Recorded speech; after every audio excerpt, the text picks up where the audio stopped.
Alors maintenant on va voir les anecdotes sur le jour où tout a pété, mon cousin me vole ma fiancée et affaire vendue. Alors tout d'abord, le jour où tout a pété, mon cousin me vole ma fiancée. C'est encore une parodie de le jour où tout a basculé, où là mon cousin me vole ma fiancée, sans référence avec Donald dans les BD, là qui a une fiancée, Daisy, qui passe beaucoup trop de temps avec son cousin Gontran. Donc le cousin de Donald. Et du coup pour cette vidéo là, là j'ai fait un peu une version un peu plus moderne, des habits pour mes parodies de Donald et compagnie. Genre Donald c'est avec un t-shirt bleu, un Daisy un t-shirt violet. Là du coup j'ai fait avec les cheveux longs à tresse ça, blond. Ah ouais, parce que je suis toujours blond et étant donné que dans les BD ce sont des canards à plumes blanches. Et du coup là en fait dans cette vidéo là Daisy c'est juste un mannequin quoi, genre elle est là pour être là. Et là pour un peu surjouer, de la même manière que dans le jour où tout a basculé, souvent c'est très mal joué.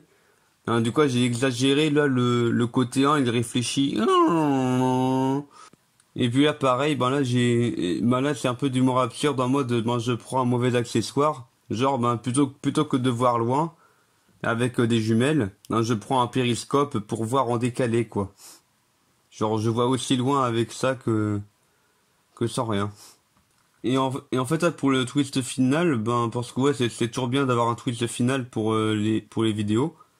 Et en fait je m'étais dit tiens en fait Gontran il n'essayait pas de shipper la copine de son cousin, mais en fait ils sont juste mes meilleurs potes. Alors maintenant, affaire vendue, c'est une parodie de Affaire conclue, où là j'ai fait un peu avec les moyens de bord. Étant donné que là, en fait là, j'ai caché même des accessoires dans le décor. C'est-à-dire que là on peut voir en fait des accessoires des légendaires que j'ai fait moi-même. Genre là on peut voir derrière mon cou là le Katsai. Donc là c'est un accessoire de griffe. Sinon on voit aussi le bâton aigle de Jadina. Et en fait là, le tableau de la Joconde là, la Mona Lisa. En fait là c'est une Joconde en Lego que j'utilise comme décor maintenant dans ma chambre. Et là je m'étais dit tiens ça pourrait être pas mal pour une émission du genre Affaire conclue. Et en fait, là, dans l'affaire conclue, il y a toujours une femme qui fait l'estimation des produits avant d'aller avant d'aller voir les vendeurs, les acheteurs aux enchères, là. Et du coup, je me suis dit, tiens, ça pourrait être marrant, une version féminine de Picsou. Alors, du coup, c'est vrai que là, le costume de Picsou, j'ai tout gardé pareil, sauf les cheveux, quoi. Et du coup là par rapport aux accessoires des légendaires qu'on voit derrière, là on peut voir l'épée en or d'Anaël, l'épée, le sabre Léviathan de Radia en vert et bleu, et aussi le pendentif, et aussi en pendentif la clé elfique de Chimie. Et en fait là pour faire le juré, je me suis dit que ça pourrait être marrant de composer le juré de 3 personnages. Là du coup à chaque fois je m'étais filmé sur place quoi, genre il y avait pas de fond vert pour cette vidéo là.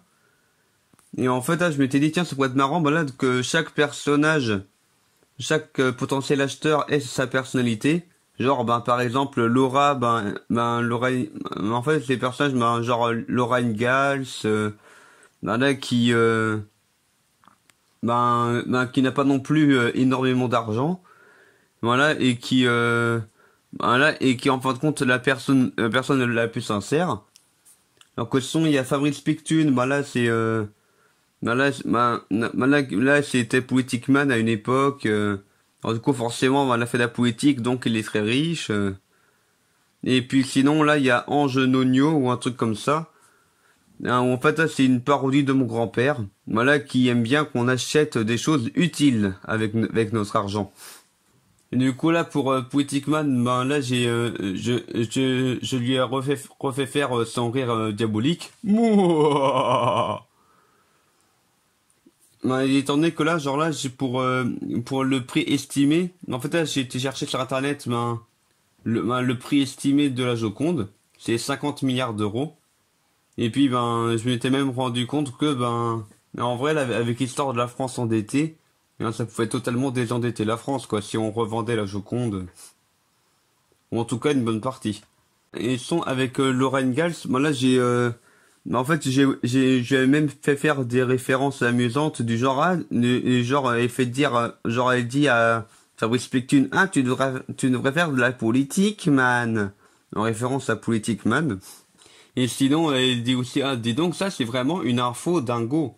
En référence à Info Dingo, la première série que j'ai créée. Alors sinon là, je m'étais dit bon là comme vendeur aux enchères, autant pour la Joconde c'était encore une parodie de moi parce que je trouve ça marrant de me parodier. Et sinon je me suis dit ah tiens un Polo ça peut être rigolo aussi. Étant donné que Polo c'est un personnage qui est un peu simple et qui là je m'étais dit tiens ça pourrait être marrant genre il essaie de vendre un slip. Et du coup, ouais, je me disais, ouais, ça pourrait peut-être être un vieux slip, genre il a appartenu à l'époque des rois et compagnie. Et puis là, je savais pas trop comment finir la vidéo, alors je m'étais dit, allez hop, mets le slip sur la tête, et il est possédé par le fantôme du roi Dagobert. Par rapport à la référence au roi Dagobert qui a mis sa culotte à l'envers. Et voilà, c'est tout pour cette vidéo. Anecdote!